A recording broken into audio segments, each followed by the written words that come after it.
Jasprit captain Bumrah cricket বিশ্বের নতুন monster. গোটা অস্ট্রেলিয়ান টিমকে প্রায় একাই গিলে নিলেন আমাদের নতুন গ্যাং লিডার বুমরা। আর লিডারকে যোগ্য সঙ্গত দিলেন ডন সিরাজ, ডন রানা এবং ডন ওয়াশিংটন সুন্দর। হ্যাঁ, অস্ট্রেলিয়ার মাটিতে ডনের মতোই হাবভাব ছিল ইন্ডিয়ান বোলারদের। প্রথম ইনিংসে ইন্ডিয়ান ব্যাটিং যখন মাত্র 150 রানে গুটিয়ে গেছিল, লোকজন ভেবেই নিয়েছিল আরো একবার লজ্জাজনকভাবে হারতে চলেছে ইন্ডিয়া। কিন্তু বুমরা নিজের মাস্তানদের নিয়ে বল হাতে মাঠে নামতেই খেলা ঘুরে গেল। অস্ট্রেলিয়াকে তাদের ঘরের মাঠে 295 রানে হারিয়ে ইতিহাস সৃষ্টি করে নিজের ক্যাপ্টেন্সি ক্যারিয়ার শুরু করলেন জসপ্রীত বুমরা। রোহিত শর্মার অনুপস্থিতিতে ক্যাপ্টেন বুমরা যেন অস্ট্রেলিয়াকে বুঝিয়ে দিলেন, আমাকে ফ্লাওয়ার ভেবে তোমরা ভুল করেছিলে, আমি আসলে ওয়াইল্ড ফায়ার। কিছুদিন আগে ঘরের মাঠে নিউজিল্যান্ডের কাছে হোয়াইট ওয়াশ হওয়ার পর টিম ইন্ডিয়ার মনোবল একদম তলানিতে গিয়ে ঠেকেছিল। সেখানে বর্ডার গাভাস্কার ট্রফির এই টেস্ট সিরিজটা আদতে একটা অগ্নি পরীক্ষা ছিল টিম ইন্ডিয়ার সামনে।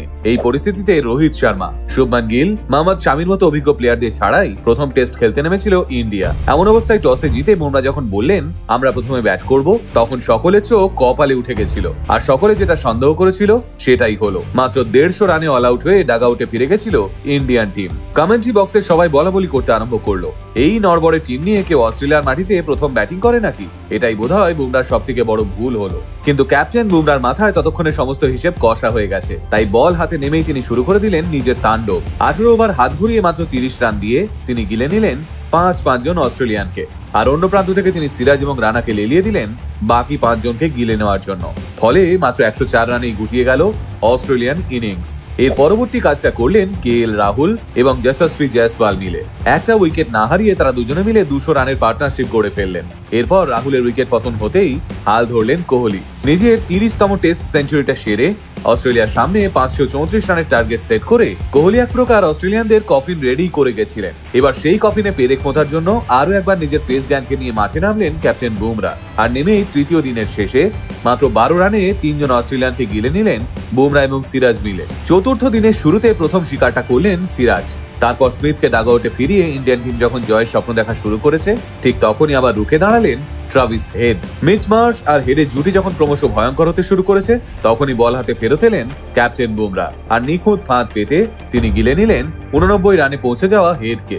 এরপর আর কি, তাসের ঘরের মতো একটু একটু করে ভাঙতে লাগলো অস্ট্রেলিয়ানদের স্বপ্ন। কখনো নীতিশ রেড্ডি, কখনো আবার ওয়াশিংটন সুন্দর এসে পটাপট সাবার করতে শুরু করলেন অস্ট্রেলিয়ান লোয়ার অর্ডারকে। তবে কফিনের শেষ পেরেকটা পুঁতলেন কলকাতা নাইট রাইডার্সের হর্ষিত রানা। ক্রিজে একা লড়তে থাকা অসহায় ক্যারিকে বোল্ড করে রানা লাফিয়ে উঠলেন আনন্দে। সত্যি এই জয় লাফিয়ে ওঠার মতোই। অস্ট্রেলিয়ার মাটিতে অস্ট্রেলিয়ানদের অহংকারকে গুঁড়িয়ে দিয়ে 295 রানের এই জয় আসলেই ইতিহাসের পাতায় জায়গা পাওয়ার মতো। কারণ বুমরার আগে কোনো ভারতীয় ক্যাপ্টেন অস্ট্রেলিয়াকে এতটা বিরাট মার্জিনে অ্যাওয়ে টেস্টে হারাতে পারেনি। দুটো ইনিংস মিলে মোট 8টা উইকেট ছিটকে এই টেস্টের ম্যান অফ দ্য ম্যাচের অ্যাওয়ার্ড পেয়েছেন ক্যাপ্টেন বুমরা। তবে পরের টেস্টে রোহিত শর্মা যদি দলে ফেরেন, তাহলে আর ক্যাপ্টেন্সি করবেন না বুমরা। কিন্তু এই টেস্টে ক্যাপ্টেন বুমরার তাণ্ডব দেখার পর ইতিমধ্যেই লোকজন বলতে শুরু করেছে, বুমরাকেই নতুন টেস্ট ক্যাপ্টেন করা হোক, রোহিত ওয়ানডে ক্যাপ্টেন থাকুক, আর সূর্য কুমারের দায়িত্ব থাকুক T20-তে। এবার দেখার ভারতীয় ক্রিকেট বোর্ড ভক্তদের এই দাবি মানেন কিনা। তবে পরের টেস্টে ক্যাপ্টেন রোহিত শর্মা যে বিরাট চাপে থাকবেন, সে কথায় কোনো সন্দেহ নেই। কারণ একদিকে বুমরার অনবদ্য ক্যাপ্টেন্সির চাপ,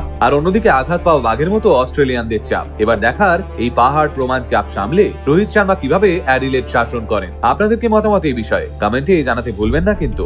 এমন আরো ইন্টারেস্টিং ভিডিও দেখতে আজই ফলো করুন আমাদের পেজ আলটিমেট মোটিভেশন। আমাদের একমাত্র YouTube channel ultimate motivation official subscribe করতে ভুলবেন না কিন্তু। আলটিমেট মোটিভেশন, বাংলায় মোটিভেশন, বাঙালির মোটিভেশন।